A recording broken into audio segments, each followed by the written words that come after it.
দেখতে পাচ্ছ এই যে ভিডিওটা আমার অটোমেটিক ওপেন হয়ে গেছে, আমি টাচ না করাতেও। তো চলো এটাই আমি যে দেখাবো যে এরকম অটোমেটিক যে ভিডিও চালু হয়ে যায় সেটা কী করে বন্ধ করবে। Hey guys, welcome back to my channel for another video. Hello বন্ধুরা, আমার চ্যানেলে তোমাদের স্বাগত জানাচ্ছি নতুন আবার একটা সুন্দর ভিডিও নিয়ে। তো বন্ধুরা, আজকের যে ভিডিওটা আমি তোমাদের কাছে নিয়ে এসেছি সেটা হচ্ছে সম্পূর্ণ ইউটিউব রিলেটেড ভিডিও। তো ইউটিউবের কিছু ট্রিক্স আমি তোমাদের আজকে শেখাবো, যেটাতে তোমাদের ডেটা সেভ হবে আর বাচ্চাদের থেকে কি করে খারাপ ভিডিও দূরে রাখবে সেটা দেখাবো।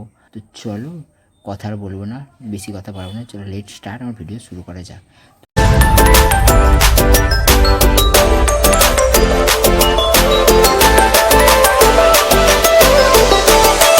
প্রথমে ইউটিউবটা ওপেন করে নিই আমি। তো চলো ইউটিউব ওপেন করে নিলাম। দেখতে পাচ্ছ এই যে ভিডিওটা আমার অটোমেটিক ওপেন হয়ে গেছে, আমি টাচ না করাতেও।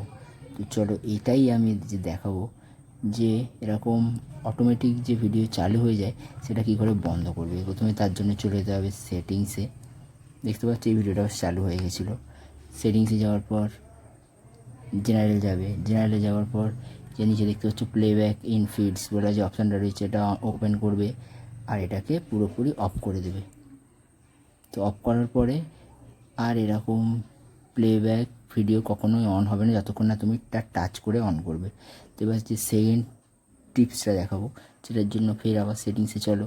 সেটিংসে যাওয়ার পর জেনারেল চলো, জেনারেলে যাওয়ার পর এখানে দেখতে পাচ্ছ রেস্ট্রিক্টেড মোড বলে একটা অপশান রয়েছে, দেখো রেস্ট্রিক্টেড মোড। তো এই মোডটা অন করলে কী হবে যে বাচ্চাদের থেকে তোমরা যখন ইউটিউব দেবে তখনই খারাপ ভিডিওগুলো যাতে না আসে, বাচ্চারা যেগুলো দেখতে না পারে, সেই জন্য এই রেস্ট্রিক্টেড মোডটা অন করে রাখলে যে বাচ্চাদের সামনে কোনো খারাপ কোনো ভিডিও ইউটিউব থেকে তোমাকে দেখাবে না। তো চলো এটা হচ্ছে সেকেন্ড টিপস। আর থার্ড টিপসের জন্য তোমাদের চলে যাবে ডেটা সেভিংসে। ডেটা সেভিংয়ে যাওয়ার পর এখানে পাবে ডেটা সেভিং মোড। তোমরা সারাদিন ইউটিউব ইউজ করলে তোমাদের নেট শেষ হবে না। তো ডেটা সেভিং মোডটা অন করে নেওয়ার পরে দেখছো সমস্ত কিছু এগুলো আমার অন হয়ে গেছে। ডেটা সেভিং মোড অন করার পরে তুমি সারাদিন ইউটিউব ঘাঁটো, সারাদিন ইউটিউব ইউজ করো, তাও তোমাদের ডেটা শেষ হবে না। তো চলো এই ছিল আজকের আমার ভিডিও। তো কেমন লাগলো অবশ্যই কমেন্টে জানিয়ে, ভালো লাগলে অবশ্যই এটা লাইক করে দিও, সাবস্ক্রাইব করো আর বেল বাজিয়ে অল নোটিফিকেশানটা অন করে নিই, যাতে আমার এরকম নতুন সুন্দর সুন্দর ভিডিও তোমরা আরও পেতে পারো। তো চলো আজকের জন্য এতটাই, চলো bye, thank you, goodbye, সবাই ভালো থাকবে।